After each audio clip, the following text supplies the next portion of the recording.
Alright everybody, welcome to episode 7, our special E3 Day 1 episode where we talk about our predictions and see just how solid we were on the events that happened yesterday.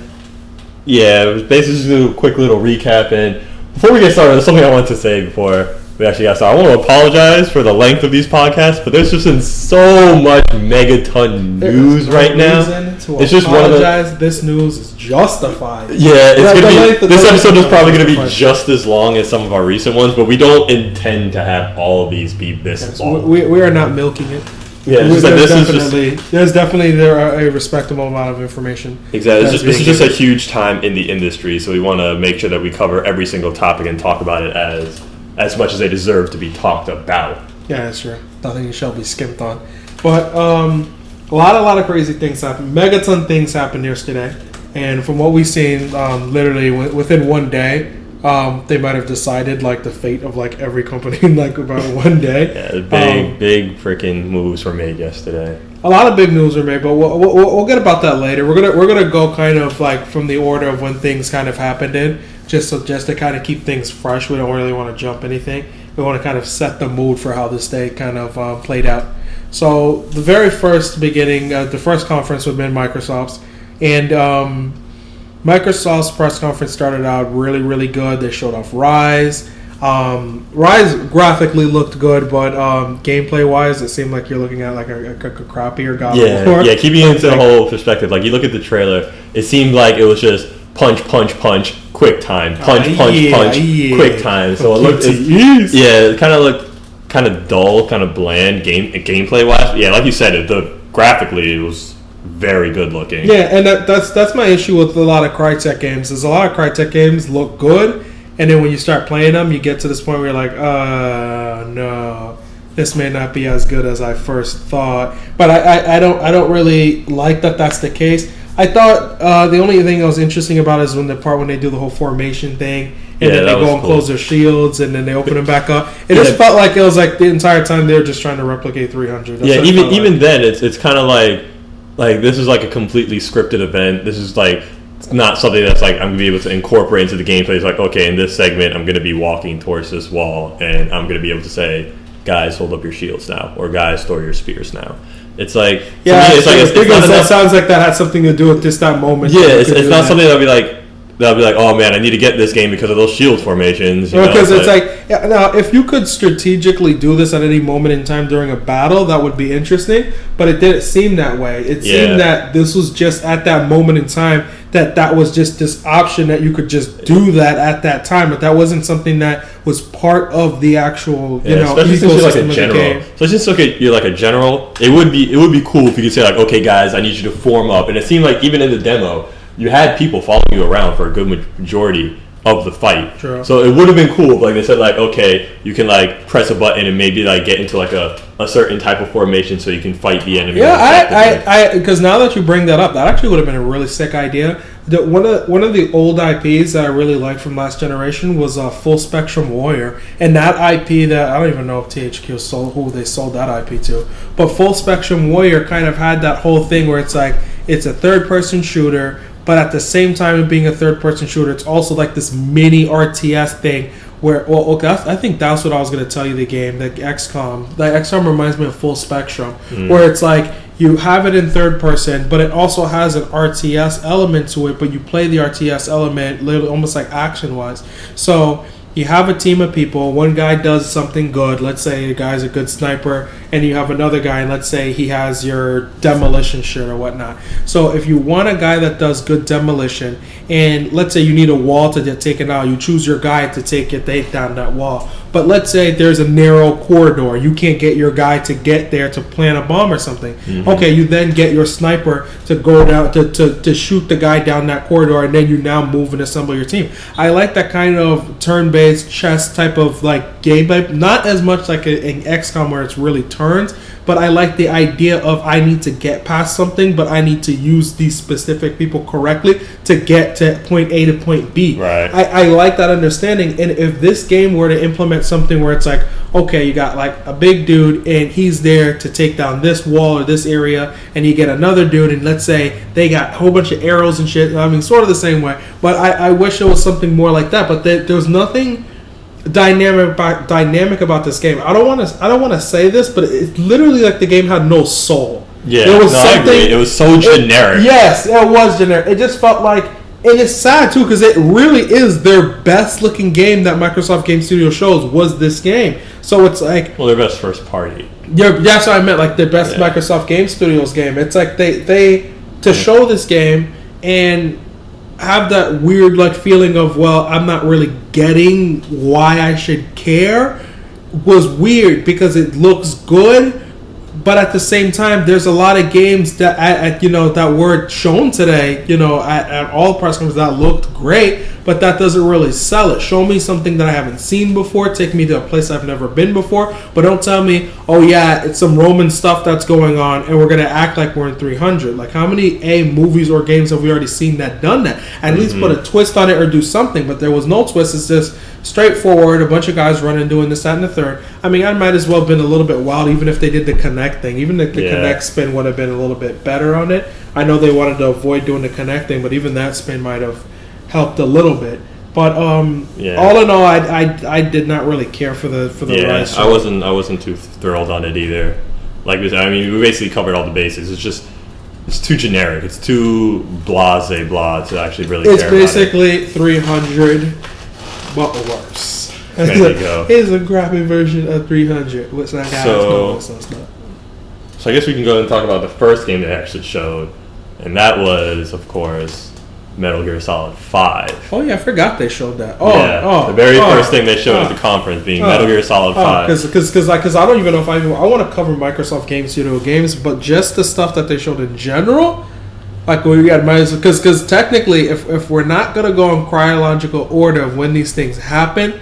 In Microsoft's press conference, by the time we're done with their section, we technically covered the other third parties too. We can. I guess we can leave out, since we're going to be talking about EA and Ubisoft stuff. We can leave their stuff out because for the sake of their conference talks. So I'll say. But with MGS5 being a Konami game, my God, loved it. If that trailer wasn't the most amazing thing I've seen.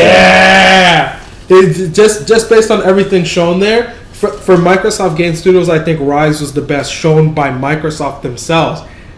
Game-wise, shown at their press conference, in my opinion, from first to start, best absolutely Metal Gear Solid 5. Oof. Second to that, I would say was The Witcher. The Witcher showing was really good. Right, the third to that, I would say was Battlefield 4. I believe those three games. We'll talk about Battlefield a little bit later. Those three games that Microsoft showing, in my opinion, had the absolute best three showings at the press conference in terms of fidelity, in terms of looking good. But the problem I had was that, well, these games aren't Microsoft Game Studios games, and I feel that it sort of takes away that from them. Because it's like if you own a PC or you own a PlayStation or you plan to, get a PlayStation 4, you're kind of missing that reason why you want to buy this system. Right. But they definitely looked really polished and really, really good. But Metal Gear Solid 5 started everything out, and you knew instantly it was MGS5. You just heard you heard Ocelot's voice, you hear Big Boss, and it's just real epic, and it just sounds really cool, and he's doing all this crazy ninja shit, right? He's riding a horse, and Metal Gear Solid 5 is they've already announced weeks prior or months prior that it's going to be open world in the same vein that Metal Gear Solid 3 was in, but much more open. Metal Gear Solid 3 is open world, but there's still closed areas in the game where you cannot go back. It's open world in a respect where it's 3 worlds almost.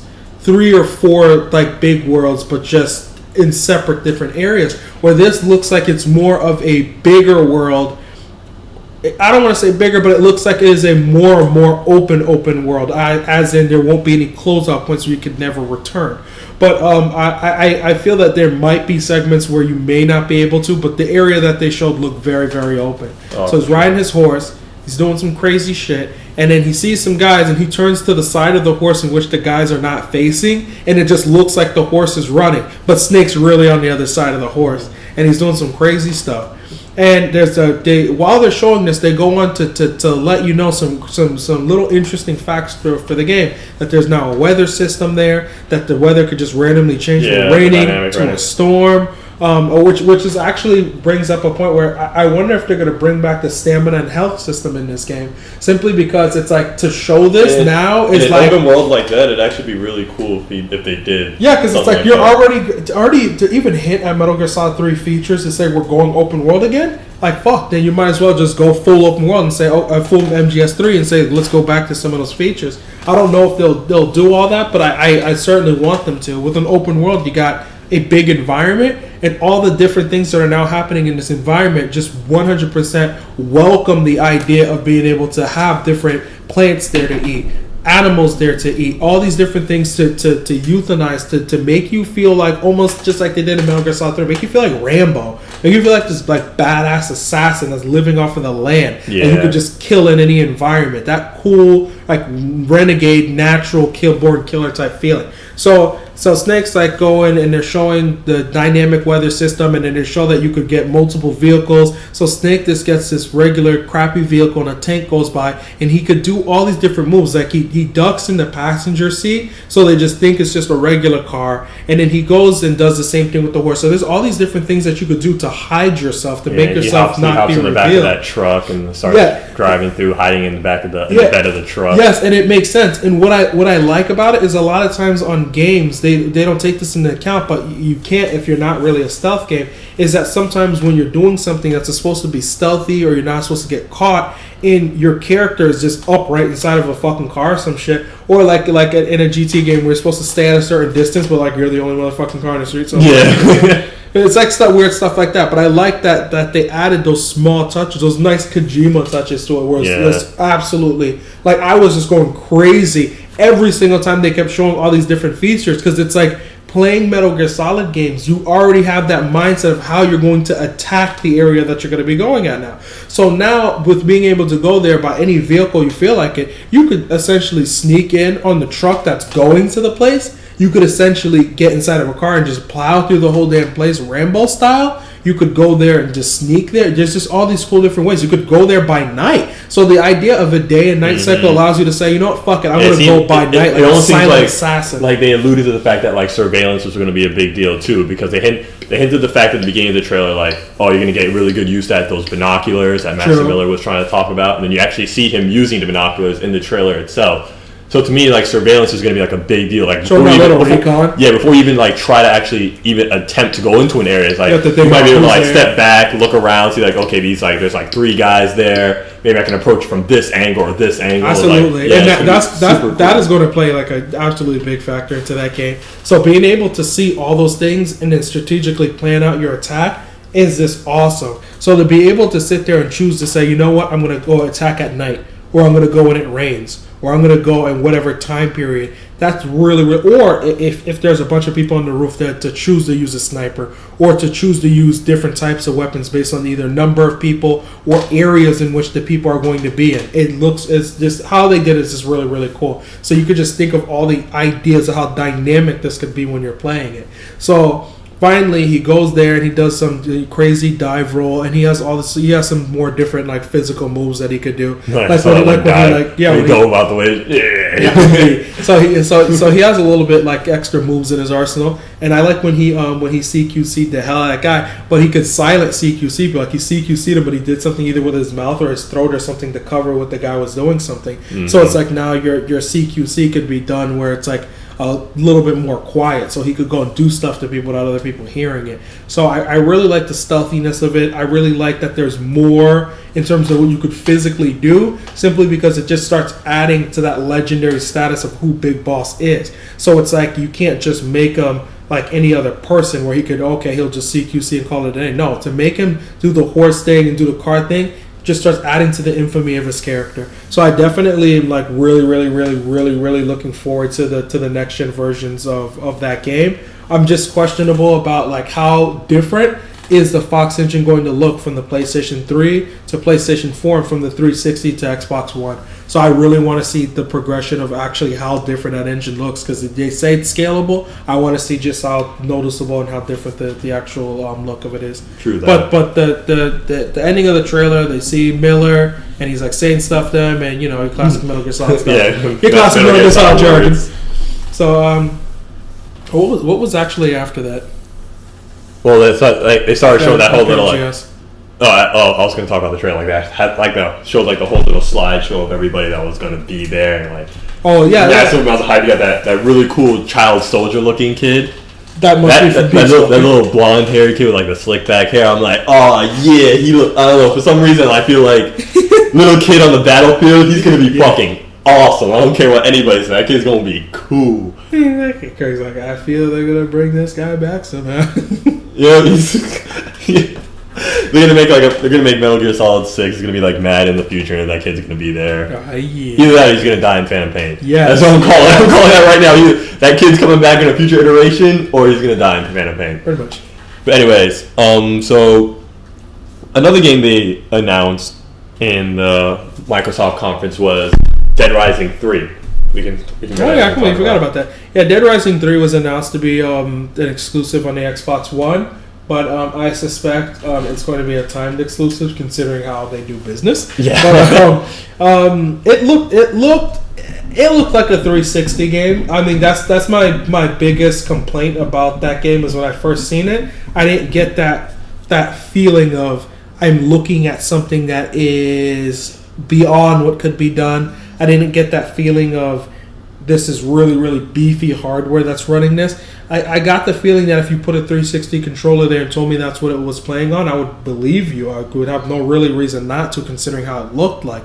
So it could be the hardware or it could be Capcom themselves, because this is a launch game. So it being a launch game like speaks volumes. Like this could have been a really rough game. And another thing to note is that it could have been being done by I think the rest of the series is being done by that Canadian developer that Capcom bought. So realistically, it's not the old team that Capcom that did it before. So this newer team that's doing it now could have been able to do it a bit faster. I don't really know what the deal is with that. But even with the hardware itself, I mean, with 360 already having very close to PC architecture type stuff, it might be easier for them to have made it on there and imported it if they weren't able to get the dev kits in time.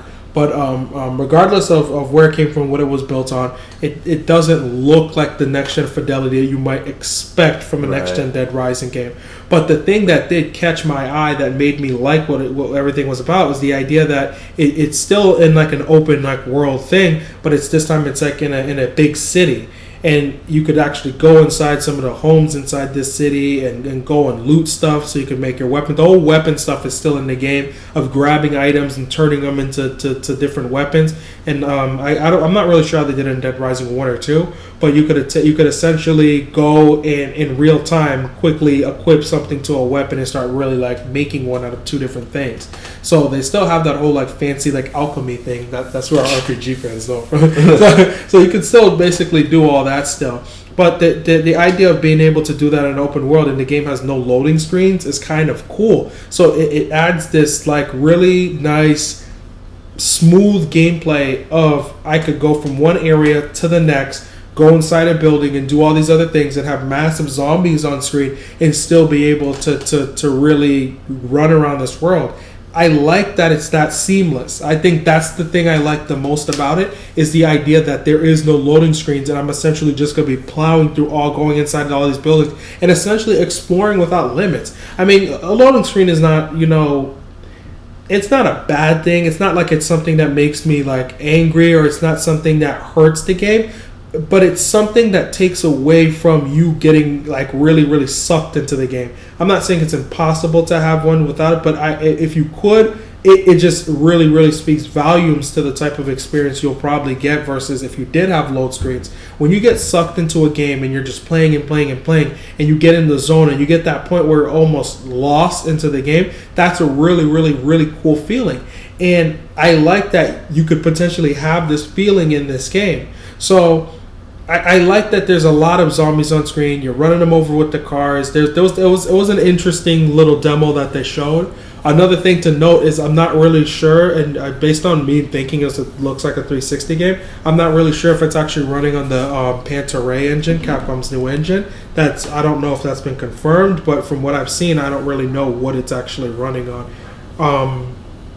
What did you take away from this engine? I mean, I do agree with a lot of stuff that you're saying. Like, to me, the whole visual aspect, I mean, I wasn't as disappointed with the visual aspect as you were. I thought the game looked fine, but yeah, as far as the gameplay goes, yeah, I'm absolutely right there with you. The whole idea of an open world zombie games has always been appealing. And whereas the old Dead Risings have been in like more smaller confined places like a mall or whatever, like I think that's like where like Dead Rising 2 took place or whatever. Whereas this one takes place in a huge city, it just opens like the avenue for so many different things. Like especially in the trailer, like you said, when he was actually driving around in the car, having to make his way through like hordes upon hordes of zombies, even to the point where it was like he's running over so many people that like his car is slowing down. Zombies are like breaking through his windshield and like trying to get at him, and they're hanging on to the hood of his car.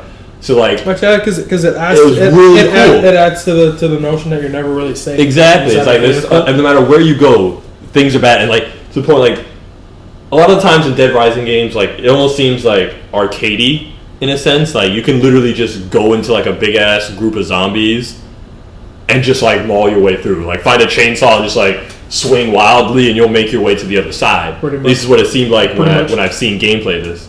But from what I took away from the Dead Rising 3 trailer, like it seems like you're gonna have to be more strategic if you want to get to certain places. Like for instance, in the trailer when he saw the massive horde of zombies, he was just, instead of basically just like hopping in there, guns blazing and like fucking shit up, he was basically like, oh shit, what do I do now? He took out the flare. Oh yeah. He shot the flare, drove them away, and tried to make his way around the whole group.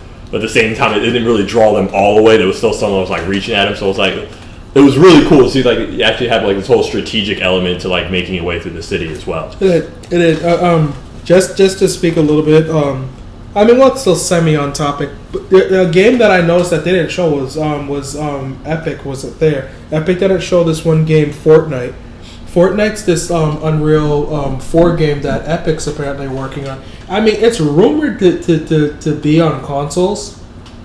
It's rumored to be on consoles, but it was. I was a bit surprised that it wasn't there because in my mind that was something that I thought was going to be a given that it would be there, given Epic's relationship with Microsoft.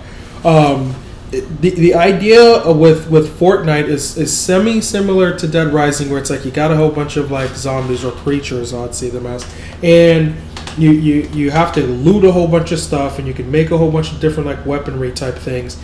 And I was surprised to not see it there, because that's what I was thinking about that while I was watching the Dead Rising 3 thing. I was like thinking like, okay, that could be a game that they show, and it was never shown.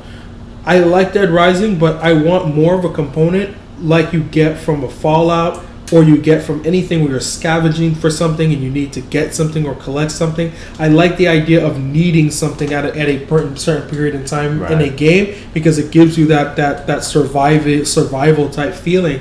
But with Dead Rising, I don't think you could get that, considering the game, you could clearly see the game was made for comedic understanding. Yeah. The hordes upon hordes upon hordes of zombies is not supposed to be your survival challenge. It's supposed to be there for fun, because nobody could really survive such a thing if they really implemented something like that in the game. I feel like somewhere in this game, like you're gonna find like a car, and like the car is gonna be like something out of what's that one movie with like they like gear up that bus, and they just like the remake to Dawn of the Dead, the Zack Snyder one. Exactly. I'll look at that and it's okay. Like, I feel like Dead Rising is gonna like start doing shit like that. Exactly. Again, like this crazy car, you're able to like mow down zombies, body parts will be flying. Because if you think about it, just for the sake of fun, you're modifying that. If you're driving cars in this game, and you're modifying your weaponry, you're gonna be modifying cars. Exactly. Yeah. So that'd be another really cool thing about like adding like blades onto your rims of your cars or some shit like that. That'd be fucking awesome. Yeah, you just got. This is the second time we've mentioned Zack Snyder in regards to the Microsoft press conference. Okay, with 300, with the Ryse trying to get 300, and then with Dead Rising essentially trying to be like Dawn of the Dead. Come on, guys. Trend? You tell me. Trend? Maybe. Conspiracy theory? Possibly. Okay. Zack Snyder? No. So, I mean, there are a couple games in the Microsoft conference that we'll be talking about later in the show because they made other appearances in other conferences that, you know, I feel like some of those games deserve to be talked about in certain places. We could still talk about like how they looked like or what was shown because it's a lot of times like most of what was shown by some of them weren't even really demoed as much as like here's like a mini trailer and stuff. Okay, so do you want to go ahead and talk about Titanfall? I'll save that for last. That was the last thing that they showed. After that was I guess I want to get some of the quick things out of the way too. Some of the lesser, to me, not as important announcements. Yes. We can talk about the new 360 model they came out with. That was pointless. Yeah, to me, if you have a 360 now, congratulations, you have a 360. But I think releasing this new model isn't really getting anybody new. You're not really changing any PS3 owners' minds. I don't even understand the purpose of this system's existence. Yeah. At this point, what you really need to do, even if you were to do a redesign, the best thing you want to do is you want to lower the price, not sit there and bring it to some different price point. So to sit there and say, okay, 200 for this SKU and then 350 for the other SKU, are you fucking kidding me? Mm-hmm. 350 is for one of their SKUs. So you're telling me this system is $50 cheaper than a PlayStation 4? I want you to guys to sit on that. Later too. I want you to sit on that. The whole announcement upon that. I want you guys to sit on that understanding for a little bit. So they go and they announce this, when in reality they should have just announced a price cut. Even with a redesign, I think it's best to announce a price cut because you want to make the system more appealing. I think a decision to sit there and do something like this is starting to show just how out of touch Microsoft is with their consumer base. They seem to think that when they announce something, they seem to be in this bizarre rose-tinted like glasses type of attitude of they don't really get what the consumer wants or what the consumer think is good. They're the type of people like if they're a parent and they think something's just quote-unquote hip or cool, that's how they act sometimes. To the point where it's like they don't really get that what they think is cool, what they think, or saying an old word, like the type of person that says fat or that was fresh or stuff like that. Fat. P-H-A-T. Fat. It's like that. It's funny, but at the same time, you start to realize that they don't know their consumer base. They're getting excited and jumping for joy and almost cheering about, man, look at this redesign, and you'll pay more money. Why the fuck would you pay more money for a redesign at this point in a generation? Your generation is ending. Mind you, this company itself is not even producing games for this platform anymore. So why openly not produce games for this platform just to go back and sit there and turn up the price? They don't really know what's going on. I think they really legitimately think people are excited for a redesign and will pay more money for a redesign, which is just the craziest thing I've ever heard. It's kind of weird that you go ahead, you announce a new redesign, you talk about a new 360 model, but then you don't go ahead, but yeah, you go ahead and jack up the price. It's all well and good, but you don't give any games or any reason for me to buy this. No, I mean there was no okay, you can buy this new 360, and by the way, these 360 games are coming out later this year. They showed like this one game, but the one game that they showed that was coming to the 360 was just a horrible fucking game. It was this stupid ass. It was like some weird side-scrolling indie game, but it wasn't enough to sit there and say, "Bam, getting the system day one." It wasn't a Last of Us and it wasn't a Beyond. All right, it wasn't no Game of the War, Game of the Year type of hype game. Mm-hmm. So I don't like the idea that they're doing something like this. Doesn't really make sense.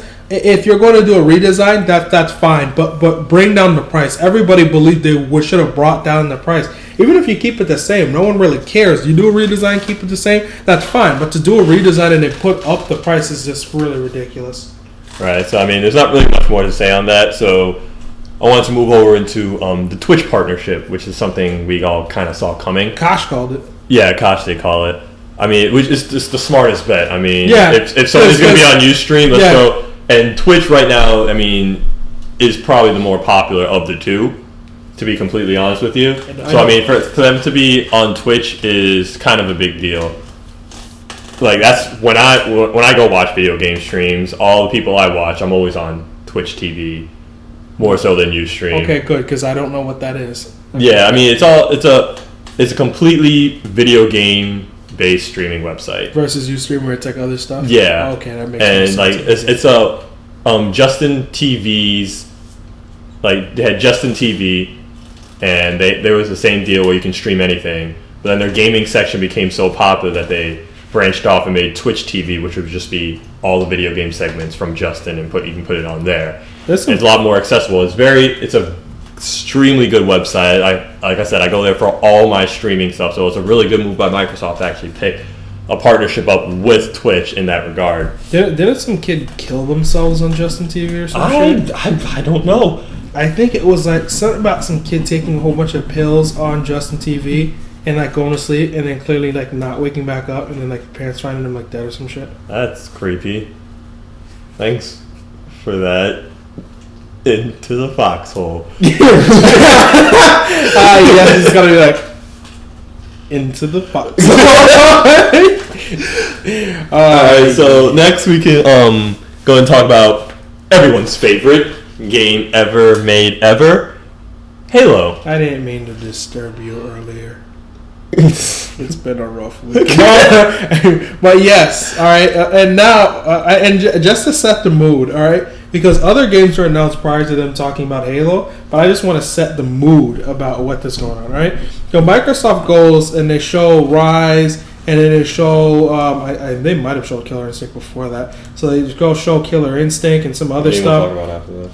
And we'll talk about a little more Killer Instinct, but just the idea that they showed some of this stuff, and it was like all the things that they showed before this Halo reveal made you think like, okay, you know, we're gonna get some more, some more new IPs, because traditionally the way I see Microsoft press conferences is we're gonna go and we're gonna essentially release a trailer of Halo, but the trailer of Halo we're going to release is going to be at the end, pretty much. So when I'm looking at this, see some guy walking in the sand. Mind you, they showed this. I don't remember the name of it, but they show a new IP. And they show this new, side-scrolling, stylistic IP, little indie-looking game. And I'm like, oh, man, that is just really awesome. Look at how side-scrolling and how awesome this game is. And so the next game, I'm thinking, okay, we're still going off of this new IPs and these indie stuff. This is going to be great.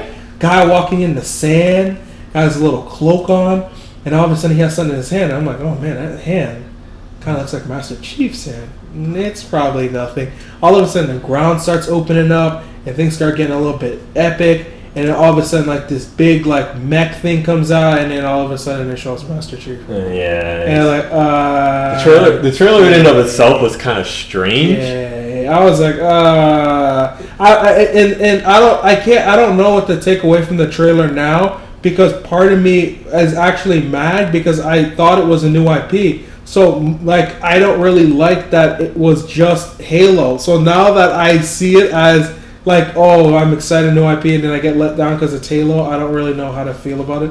But, But, I mean, granted, Halo's going to be Halo. People are going to buy it. If you like Halo, you're going to be excited for it, but as it stands, all that was really shown was a teaser. Yeah, it was just a mini teaser. Whether it was in-engine or not is yet to be known, but I don't really believe that was in-engine. Right. I believe if it was in-engine, it might have shown more. But so another game that they actually just showed like a kind of little teaser, didn't really talk much about, was actually the South Park game. I'm pretty sure it was at that conference.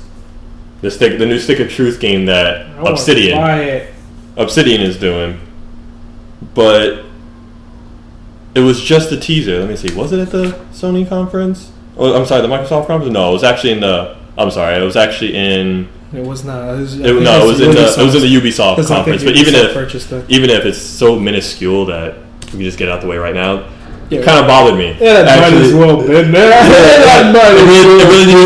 It really didn't even have to be there, because even in the freaking trailer itself, they're like, it's coming out holiday season, or maybe, I don't know. So it was like it was kind of disappointing. So it kind of got me upset. I think it will release this holiday. But either way, they were just kind of joshing. One game I know for sure was in the Microsoft press conference because it was an Microsoft exclusive. It's Quantum Break. Oh yeah! God damn it! Quantum Break. Oh. Well, fucking opinions, Edwin? Fucking game's an interactive TV show. I don't fucking care. Damn it. And I'm mad too because it's like I like Remedy, but I like Max Payne Remedy. Mind you, I did not play Alan Wake, even for $1 on Steam.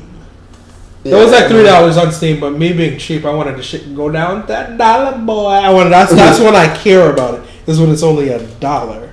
That's when that good deal. I mean, honestly, to me, my biggest thing, I really have no opinion on the game yet because literally all I've seen is cutscenes.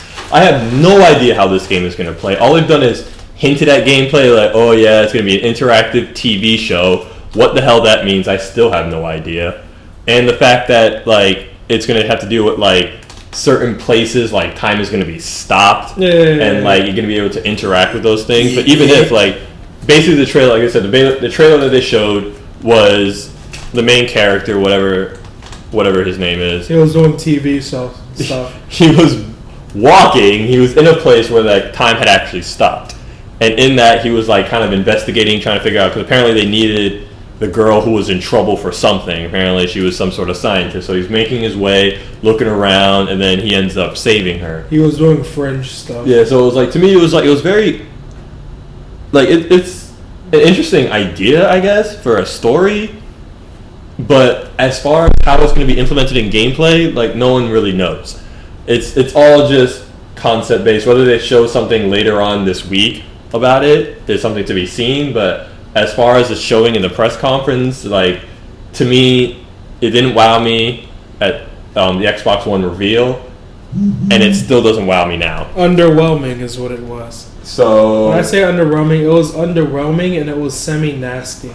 I did not care. I didn't care at the reveal when they first showed it the first time, simply because they started like talking, and I was just like, oh god. Oh god, why are these people in real time? What's going on? And apparently I didn't know this, but Julio was like, yeah, in Alan Wake there's like real time cutscenes. I was like, the boobs? Apparently there's like people in the game. So I was like, oh right, so maybe that's what this is. I don't know. Comes to find out, bam, tied to a TV show. Yeah, to me it's kind of weird. Like I said, like honestly, I don't want to say anything too much on it yet because I still don't know. I want to get your TV out of our fucking games. Who told you about a fucking TV? I don't got time for this shit. Yeah, so right now it's weird. I really don't have an opinion yet. Besides, I don't freaking know. Let's talk about the best part of the announcement. What? This game. Best part of the announcement has to be when the guy who did World of Tanks came out to announce that World of Tanks is going to be on Xbox One. Was it Xbox One or was it 360? I'm actually pretty positive it was Xbox One. Yeah, pretty positive it was Xbox One. But and I think this is the 360 one. But Xbox One, it's going to be on, and I'm like, okay. No, but it looks interesting. It looks like a very interesting MMO. I know nothing of it, but I think it's a good win for Microsoft in terms of the indies, because they are definitely not getting any of those. So that's a good win for them. The idea that anything that is free to play that exists on this is kind of a big deal. Right. But when they're showing this whole World of Tanks thing, the guy comes out and bless his heart. All right, it's not his fault. Bless his heart. He was trying his best to speak English. This man was struggling. He was really openly struggling, and like it was kind of funny. It was an entertaining part of it. I chuckled.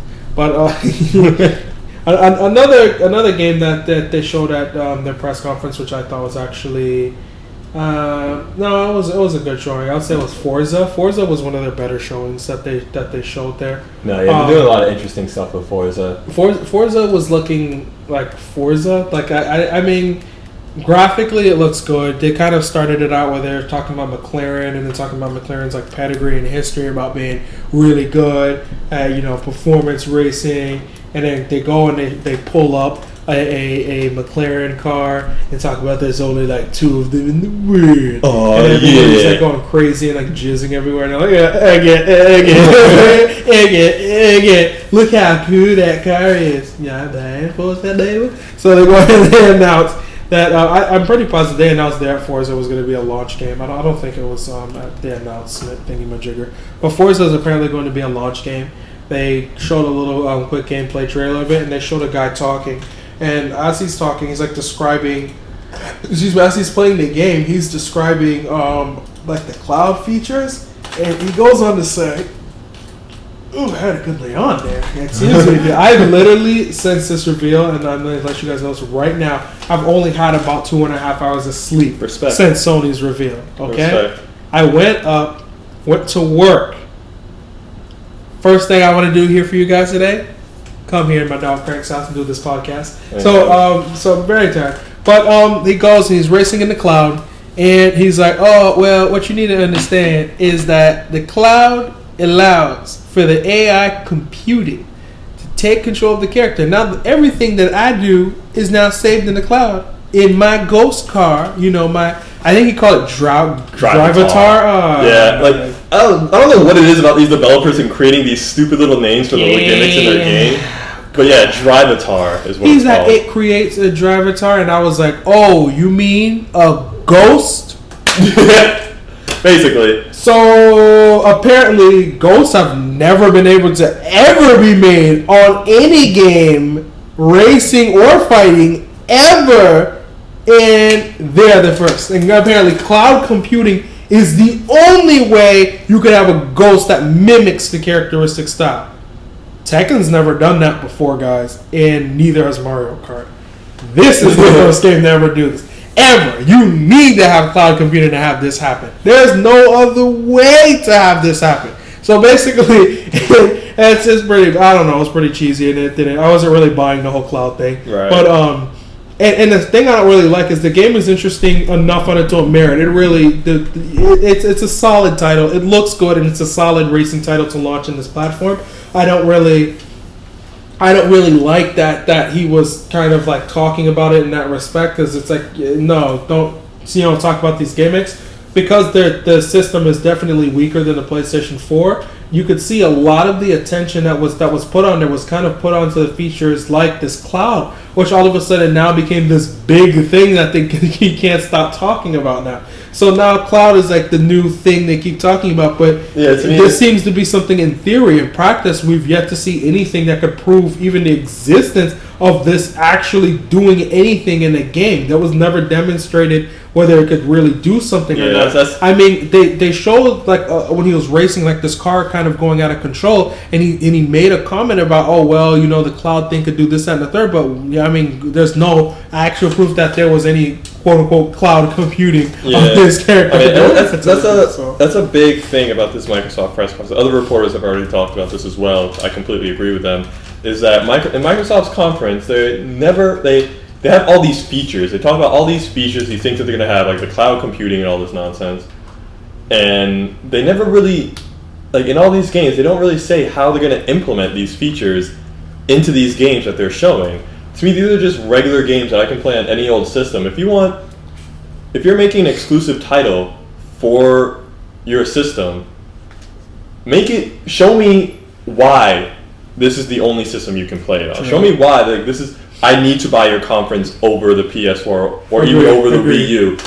Like what is it about your system that makes it completely different? Don't tell me that you can turn your TV on with it, or you can change your channel with it. That's not a reason. I 100% completely agree with that. That's how I went in looking at this press conference yesterday morning.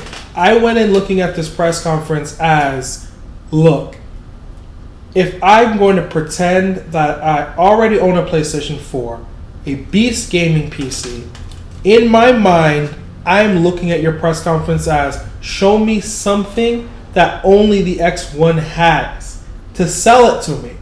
Dead Rising won't do it because it's very likely it's timed based on it being Capcom. Mm-hmm. Titan won't do it because we all clearly know this game is probably timed because it's EA. So of the games that they're showing on there, you got half of which are the most solid, were by clearly timed developers, and the other half were by independent developers, which weren't really owned by them. Mm-hmm. So you have this bizarre spectrum of, okay, you have Crytek working on a game, then you have Double Helix working on the game, Insomniac working on the game, and Capcom and EA, the best group of people you got working on these games that are only on this platform are all throwaways. It's like a house of cards that isn't really a solid, stable foundation. And they're all soggy. And they're all soggy. So it's like, so I had that weird feeling that this is a flaky conference, and I feel, and I told Craig this earlier, that the analogy I have it for is, look, if you're going to rent something, you rent something that's temporary, but you'll put a mortgage on something that's the commitment. I don't see any, look, hey guys, look, we bought this studio, we're putting a mortgage on the commitment. I don't see that. Now, when I see that, that's what I'm going to say, you know what, that's a solid IP to look out for. Mm-hmm. I feel good about that. Just to jump across just a little bit, because we're going to cover Nintendo's E3 Direct stuff tomorrow for day 2. Yeah. But what they stated when they showed, or no, they didn't state it, but we already know they already own Molyneux. When they showed the X game, you feel confident about that game. That's not, by an indie developer. That's not, timed exclusive from Capcom. They own those guys. Right. That's Nintendo's IP. You feel great when you see X because you don't have that feeling of hope that doesn't go on another platform and I wasted my purchase buying a Wii U. No, you get a feeling that you're investing in this, not just the game, not in just the system, but in the IP itself. Right. You go buying that system with the trust that, hey, look, when I buy the next Nintendo system, that game's going to be there.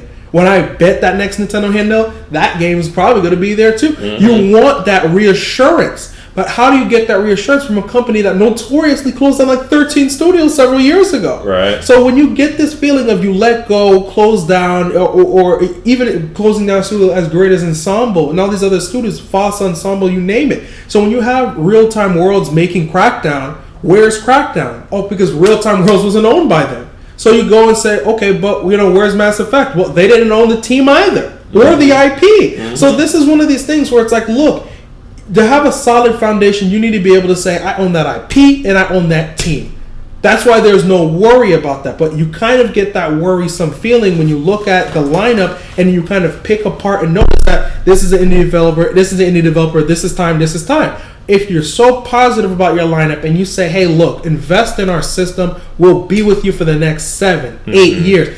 When you tell them this, you also need to tell them, hey, look, we own that developer, that IP, that developer. You don't have to worry about that. You don't have to worry that a year after you purchase the system, it's on another platform. And you feel like, damn, wow, it's on the platform that I already own. And I feel now I've just wasted my purchase on a platform thinking that I bought it for this reason. In reality, it's everywhere else.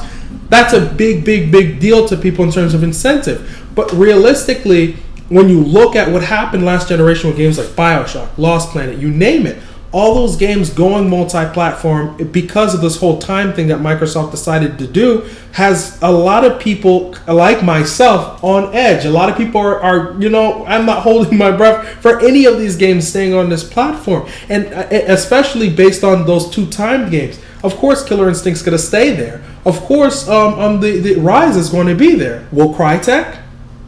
Will Double Helix? Right. Will Insomniac? They didn't say it's Sony.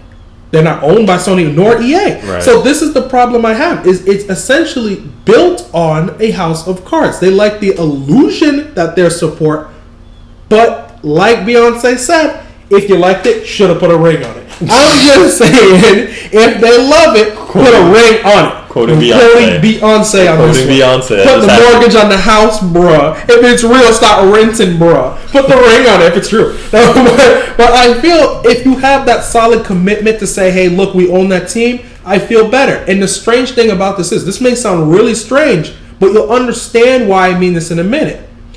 Black Tusk's game that they showed, that small glimpse of Black Tusk's new IP, is the strongest glimmer of a hope to care about support on this platform than any of those 5 games I just told you. I even forgot to write that down. Okay, I like and that was a small glimpse. I like that. The thing is, like, with the whole Black Tusk game reveal, though, it was like okay, guys, don't worry. Black Tusk is making a game. They make like, it wasn't even, there was no title given. No, there was nothing. It was just more crazy. It was just Black Tusk Studios, and that was it. What's nuts about this is to have them just say that, and you're looking at this game, and it's just guy going in the ceiling, breaks into there, shows a gun going off. It tells me there's a lot of unfinished things here. Mm-hmm. You don't even have a name. So you don't even have like a project title name. Even that working title. It even seemed like it had a concept. Even the concept is questionable. So it tells me these rumors about them being behind might be true based on a lot of the IPs that we've seen by Microsoft Game Studios themselves were in trailer form. Only very, very few Microsoft Game Studios games were there to show. And any game that was even physically there were launch games. Killer Instinct and Forza. So to physically be there and it's a launch game is almost like saying, so you're telling me the only games that you could physically play right now are the games that are coming out at launch? Are you trying to tell me the hope for any game that's coming out in 2014 might be a bit further than we really, really think?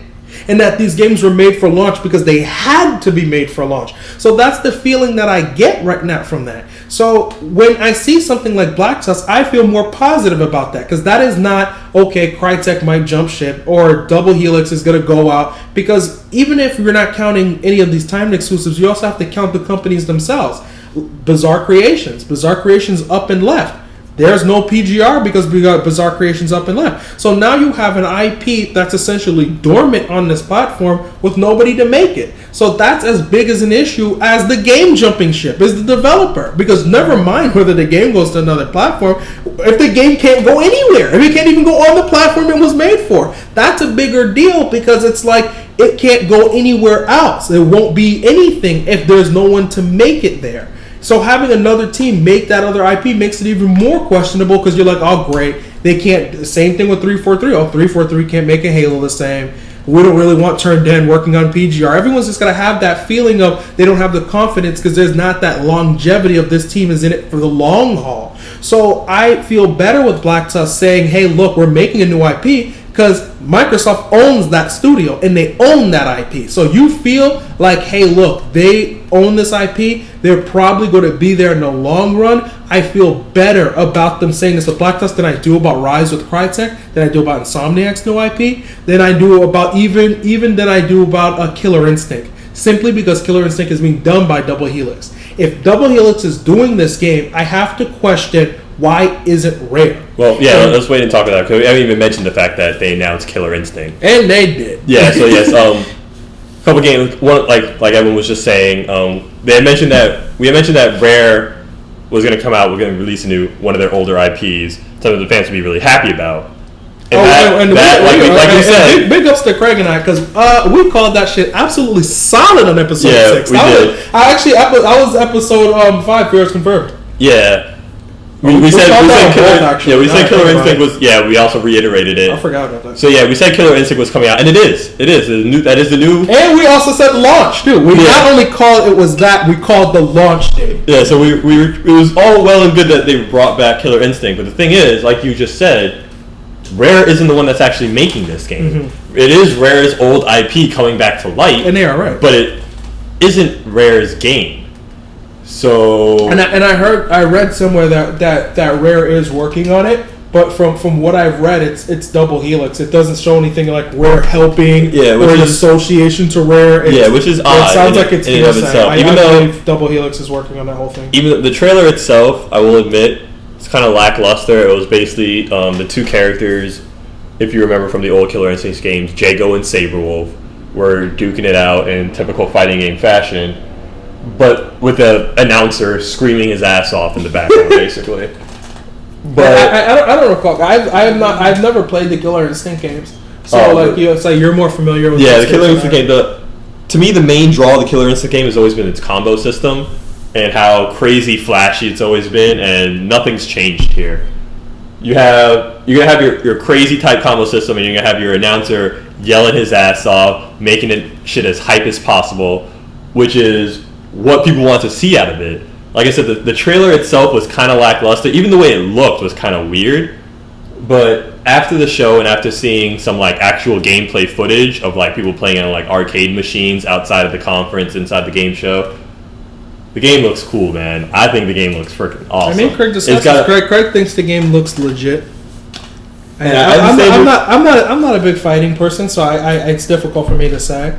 All the fighters that I've like played back in the day are like yesteryear, so I don't really know how fighting games are like right now. Right. I mean, yeah. So I would be a poor judge. I'm not gonna lie, I'm terrible at fighters. But as far as fighting game goes, I love fighting games. I love playing them. I love watching them. I'm just terrible at them. But seeing Killer Instinct, it just seems really cool. It's a really, really great throwback. There's actually a really good video on this one guy's channel. Miles923, I think the channel's called. Send a link. Yeah, I'll put a link in the actual description. But yeah, he basically has, I think like 28 minutes long. It's 28 minutes long, and it's basically just talking about all the fighting game jargon. If you're into fighting games and you understand the jargon, he talks about everything that Killer Instinct does that makes itself different from every other fighting game. But yeah, I mean, there's so much to talk about with Microsoft, but I mean, there's not much more, I promise. Like, you just quickly touch on some of the other things, like Crimson Dragon. I want to talk about the spiritual successor to Panzer Dragoon. Which, while we're talking about that, we might as well talk about all the little fuck ups that were going on. Yeah, that's mainly the thing I wanted to bring up. The fact that it actually didn't even play the sound. The sound was not playing through the whole thing, and the audience essentially began to make dragon sounds. Yeah, they were basically the audience was adding in the sound effects by themselves. They were making sounds for the audience. This E3 might be the most vocal like E3 audience that in recent memory. They're pretty vocal. Just to keep on going with that, like, there's not much to say about Crimson Dragon. If you know what Panzer Dragoon is, it's basically that. We can't say anything on that game. It was a trailer. Exactly. So it just looks exactly how like Panzer Dragoon. You have your dragon back, and you're gonna be shooting shit. But to keep on with the whole sound, the sound in the press conference. Right after that, they showed Battlefield. Yeah. The man literally cut the video. That shit. Because was at the start of the video, bad. in the beginning of the Battlefield trailer, there was absolutely no sound, just like there was in the Crimson Dragon trailer. But instead of just having it go on like they did with the Crimson Dragon trailer, they stopped it completely. And he said, we're going to get it back up and running. So he had this good, like, 2-3 minutes of just kind of sitting there in absolute silence, and like you said, the crowd being as vocal as they usually are. Yeah, the best part was when the one guy on stage literally said like quiet. Yes, that was like best part.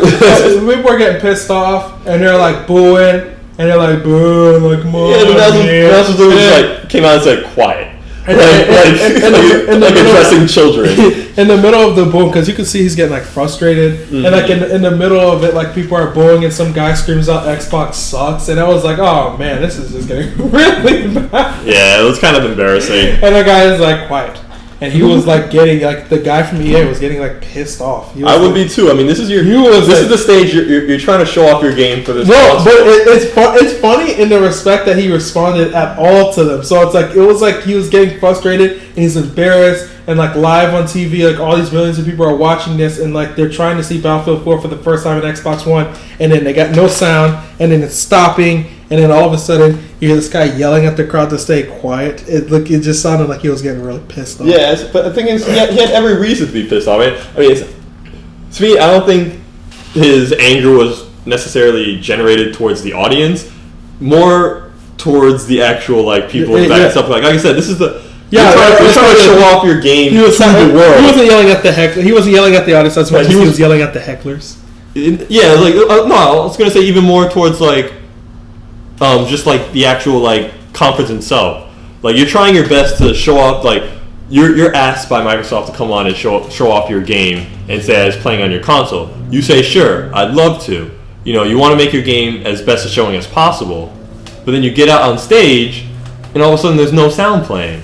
It's like, what the hell? You want me to show off my game? I want to show off my game and on your console and advertise it, but then this shit's happening and I have to deal with this shit. So it's like I think he had every reason to be mad. Yeah, but it's just like it was just funny because it just added more fun because the people that heckle it in the audience. That's pretty funny. So another thing I would like to touch on real fast. So we mentioned the Insomniac game, but we didn't actually talk about it. The game's called Sunset Overdrive.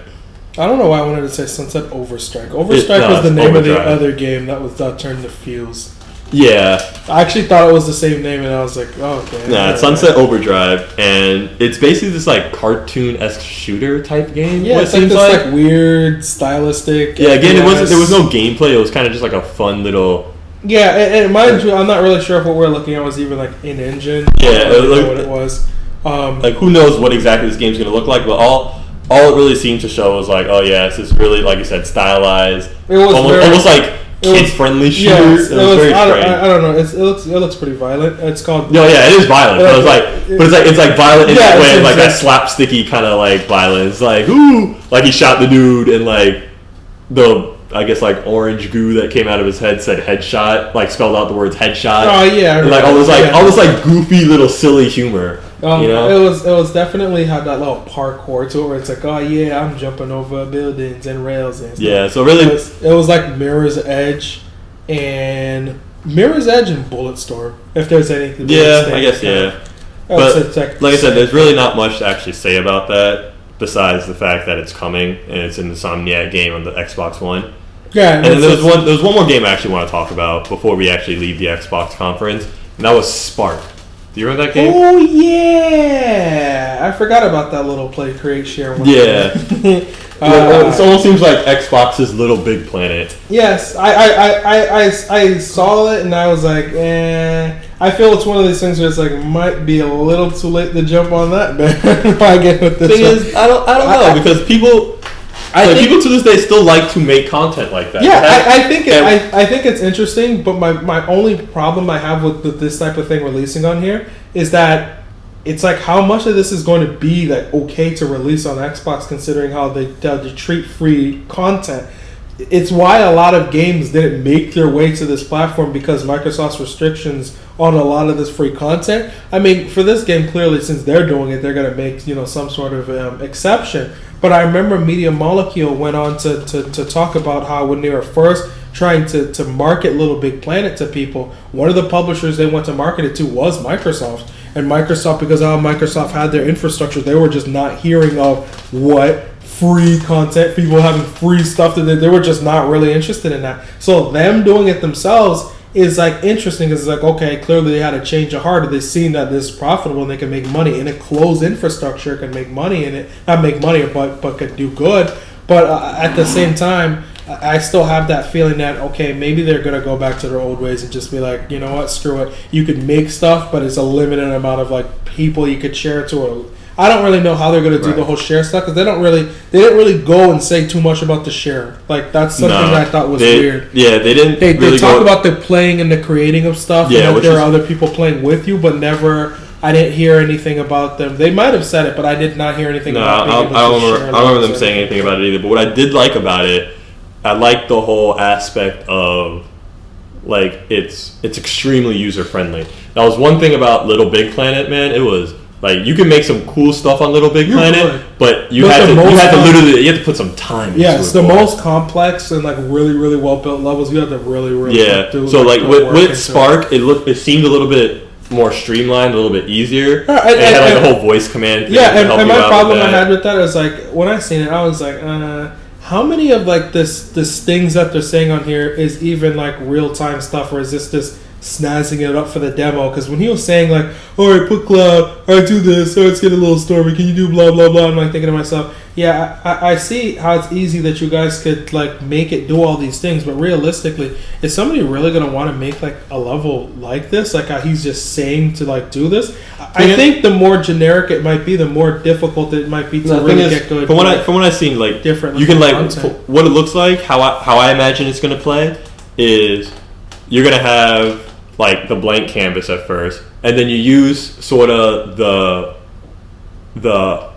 voice activated things like mountainous terrain or whatever, and use that as kind of like a baseline, and then afterwards you can literally go in and you can start tweaking it the way you want. I mean all those things could be added if you don't feel that you want to have to create it. Like if you want to randomly generate mountains, and let's say you've already created the landscape, you've already created where the water is going to go, you already created how whatever game you're going to make is going to play, and you just decide, I want mountains for scenery, but I don't feel like wasting time making mountains. Then you could say, mountainous terrain. There you go, auto generate me some mountains, and like shit like that. Which is fine. That's fine. I just felt that there was a lot of it like in there, like how he was making it sound like that is the game. He's saying all those things when it's. I actually wanted to see. No, they did show some things like you can actually. He did show that he can tweak it and stuff. Thing, when he put you can tweak things. So to me, it looks cool. I think it looks cool.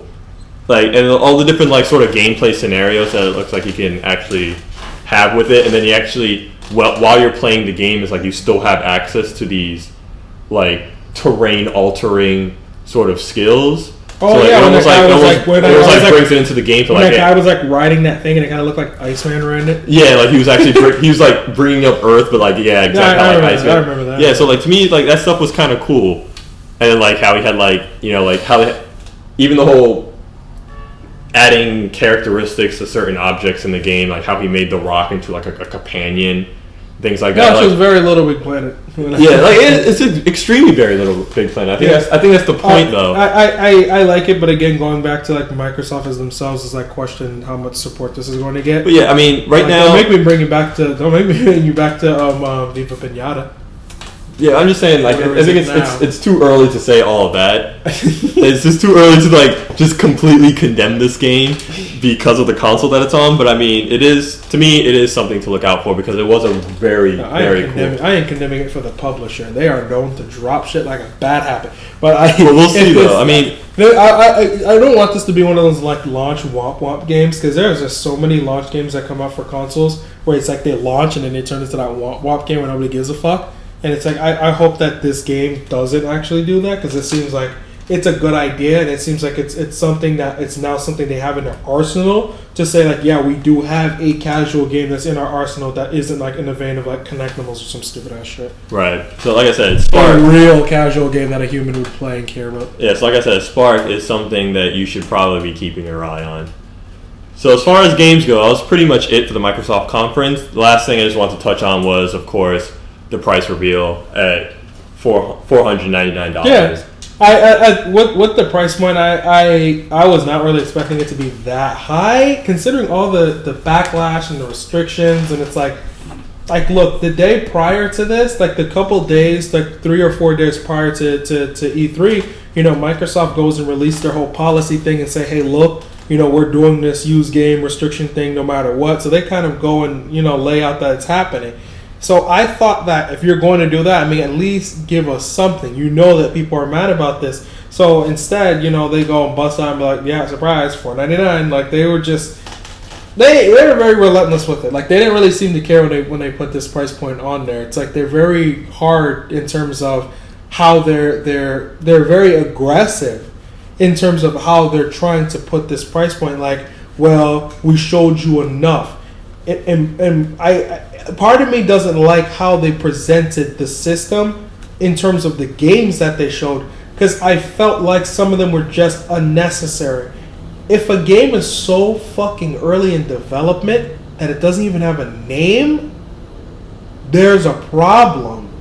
It doesn't even have a name and you showed it. It tells me that you're trying to fluff up your announcement by saying, whoa, look at all these things that are coming down the pipeline. It's going to justify this price. That's what I felt. And I felt like they were definitely doing a lot to make it seem as if there was a lot going on. In reality, anyone could argue Nintendo.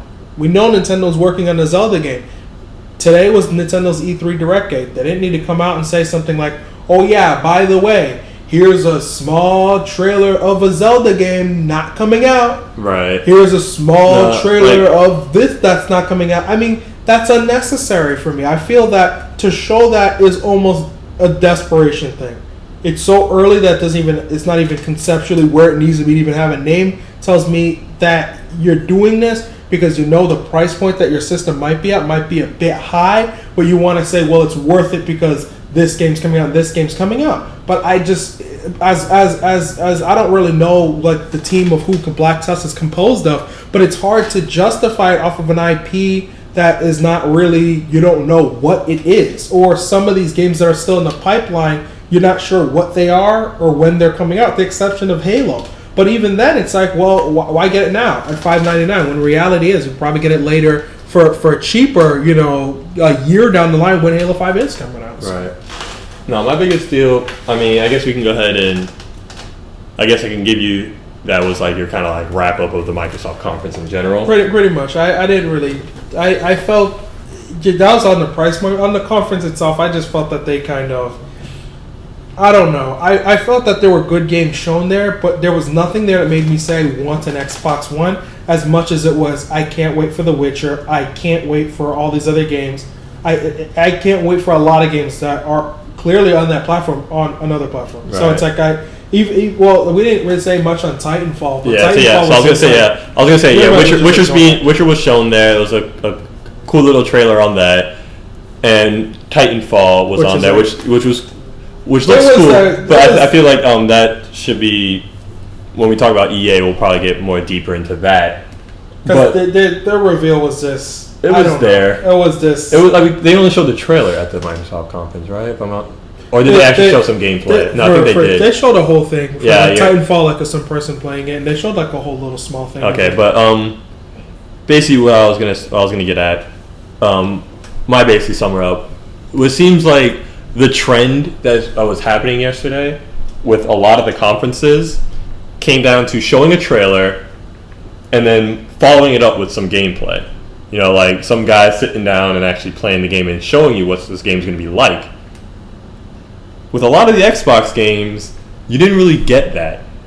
Like, all you got was trailer after trailer after trailer with games like Titanfall got some gameplay. I'm pretty sure Battlefield showed some gameplay. But a lot of it was just trailers. Yeah. And to me, that doesn't tell me what the game's going to be playing like. Me, I'm a big advocate that if the game isn't story-based, just, like, if you're like story-centric, as in, like, man, I can't wait to play this game because I want to find out what happens to this person. Yeah, because it has a narrative. Exactly. Whereas games like Halo and games like the Crimson Dragon coming out, you know, these games, they don't benefit from a trailer like that because literally I don't care about Master Chief walking in a desert. How does that, like, I'm not buying this game because I want to watch Master Chief walk through the desert. You're buying this game because you want to see how this game is going to play. You want to see what's changing, how this game is better than all the previous Halo games. So that's when the gameplay actually comes into spectrum. That's when you actually want to see these guys actually play the game and tell you, you're going to be able to do this, you're going to be able to do this, you're going to be able to do this. Sure. And I didn't see a lot of that in the Microsoft conference. Yeah. All I saw was trailers, and it was just, to me, that's not what I wanted to see. And like you said, it's not enough to warrant me actually buying a system over something else. Agreed. And I felt that it's like they had a lot of things there, almost as if they were just there to be there. They were there to advertise that they had stuff happening. But I feel, again, Nintendo and Sony could have did the same damn thing and said, the game's not done yet, but here's a trailer of all the other games that we're possibly working on down the pipeline. And I feel like, hey, there's a time and a place. And of course, they're trying their best to sell the system. But it's hard to try to say, okay, let's buy the system right now for $5.99 at launch, when you might be, $4.99 at launch, when you're pretty much going to be buying it for IPs that might be released in 2014. I mean, you don't really 100% know that that's really happening, considering it's not even playable. So, right. So with that, that's the Microsoft press conference. That's how we feel about it. In a nutshell. Basically. So then, the next conference of the evening, or the afternoon, I guess you can say, was EA's. We could touch on some of the EA stuff. EA came out and said that, they're going to have, there's 11 games that we want to show. Like, they made a big emphasis, like, here's our 11 games that we want to show you that's going to define EA next generation. Okay. And then they go ahead and open up with Plants vs. Zombies. See, you say that, you act that way, but to me, the game did not seem that bad, dude. I thought it looked good, it animated very well, and it reminds me a lot of that other really good game for the PC, Orcs Must Die. In the sense that you're setting up all these traps, and all these like hordes of things are coming at you, and you're shooting at them, and you're using all your magic. Tower defense. Yeah, it's a tower defense game. If you're into tower defense game, check out the gameplay trailer, because to me, it shows some promise. It shows like a certain appeal to certain people. There's no reason for that game's existence. No, we all know why we're here today, Craig, to talk about how cool Battlefield 4 was. No, we're here because we have a love for Commander mode. Wait. It's multiplayer. Wait. It was a boat. Like I said, I mean, I'm not going to say that this game is for everybody. Plants vs. Zombie necessarily isn't for everybody. And yes, I understand it's a cell phone game. It was a cell phone game originally. That's a cell phone game. Originally. But to me, it shows promise. It seemed like a really cool idea. It was really colorful, really bright. And it actually seemed like it could be some fun when you're playing with some people. So that's my opinion. I thought it was okay. I didn't find anything wrong with that game. Nigga shouldn't have left. Shit would have never happened if John Riccatello was here. Shit would have never fucking happened. He would have said no to that game. Of course. As if John Riccatello was a saint. But yeah, so they mentioned Plants vs. Zombies. The second game on their list was Titanfall. So now I guess we can go to Titanfall. Game. When they show that nasty ass shit at Microsoft's press conference. Underwhelming. Oh, I say underwhelming because it's like, man, they made a big ass deal out of this fucking game. Everyone thought this is. I look at this. If you got timed exclusivity of this game, then damn, man, this game is. I think it's supposed to be big, like awesome. This game looks like a fucking 360 game. If you told me it was running on 360, I would believe you. And there is a 360 version and a PC version. I want to see those versions because now I want to see both of them side by side and want to know why the fuck this game looks so ugly. This game looks like a current generation game. I never got that next gen feeling where I looked at it and said, man, is that current gen next? What am I looking at? I got that feeling where I was like, this could be 360 that I'm looking at right now. So, well, basically, it's Call of Duty with Max. Well, basically, yeah. I want to go ahead and talk about the actual gameplay itself, just in case you didn't actually see the conference. Basically, it almost seems like there was like zero. Is there even a single player campaign to this at all, or is this like completely multiplayer? Actually, I think there is a single player campaign to this game. Okay, well, let's just assume that there is a single player. Let's assume that there is a single player. Basically, what this game is very futuristic. You have these mechs called Titans that you'll be able to jump in and out of, and the whole deal is that you're running around and you're essentially fighting with these mechs. You have the option of either getting inside a mech and blasting shit. You have like all these different weapons you can use on your Titan. I guess I should call it Titans. It's called Titan. They have it like, okay, so it's from looking at the game, especially because you have to understand that this is the game by Respawn, the old Infinity Ward team. So the one thing you have to take from this is that this team did Call of Duty. Now, the creators of Call of Duty are making this game. And it was looking exactly like the way a Call of Duty game would look like.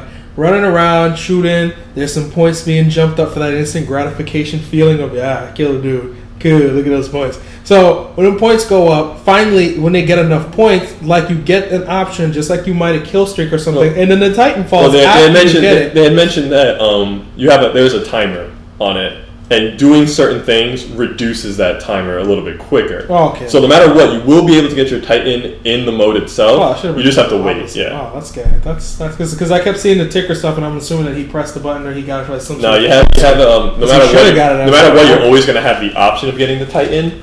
But they did hint at the fact that because, like I was going to get into, you do have the option of getting inside the Titan, but also you do have the option of just running around free roaming. Okay. With the advanced maneuverability of your person. You get like with being outside of your mech, you have the ability to double jump, you have the ability to use your jetpack, and you can run on walls and things like that. So you have an added sense of maneuverability. You can parkour when you're just outside of the mech, which to them they say that it is quote unquote balanced, but that they're always going to say that. No.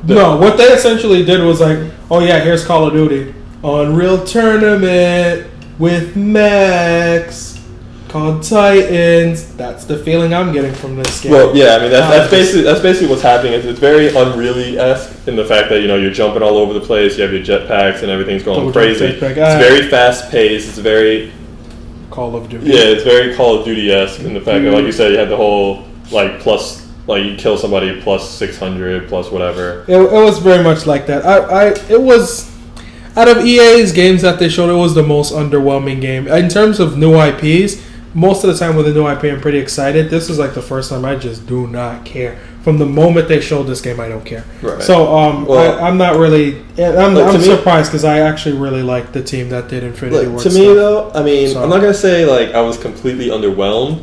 What I am gonna say is that when I saw the game, it showed promise. It looked kind of cool. It reminded me a lot of Starhawk, and that game when that game came out with the PS3. It reminded me a lot of that. I like what they do with it. It actually reminds me more of Lost Planet. Lost Planet. Yeah, it reminds me more of a comparison. like a first person version of that game. A lot faster paced. Yes, because it's like you have the whole mech, movability, the idea of getting in and outside of the mech in real time. But more Starhawk in terms of the actual multiplayer aspect of actually being able to jump in and out of mechs. What I was gonna get into is that like to me, it seemed cool. It seemed to hold promise. But what happened to me is later on in the conferences, after watching all these other games being revealed, like I sort of lost my interest in it because there were so many other games that just seemed to be doing what they're doing just better. Pretty much. Like I was just like I sort of lost interest in it. I mean, not to say that there's no reason to not be interested. I mean, you can harp on the graphics not being up to next gen quality, but the game still may be fun, so I'd still check it out. Titanfall, but I mean, like I said, there are so many other games out there that it's just I'm not too interested in it. I look at it like this. I'm going hardcore on it. I look at it. It is a dog eat dog world in this industry, and if you have a game that does not wow me at first glance, second glance, third glance, and I'm still looking at it and I still don't like the concept, I'm at a point where I've made my choice to not pick it up. I could try a demo, maybe my mind could be changed, but I've kind of made my choice that it's not something that, especially with all the games releasing this fall, I just kind of already made that choice that is just not where my money is going. No, I agree. Like I said, ever since I saw all the rest of these games, I was like, yeah, maybe this game isn't for me because I'd rather play this instead.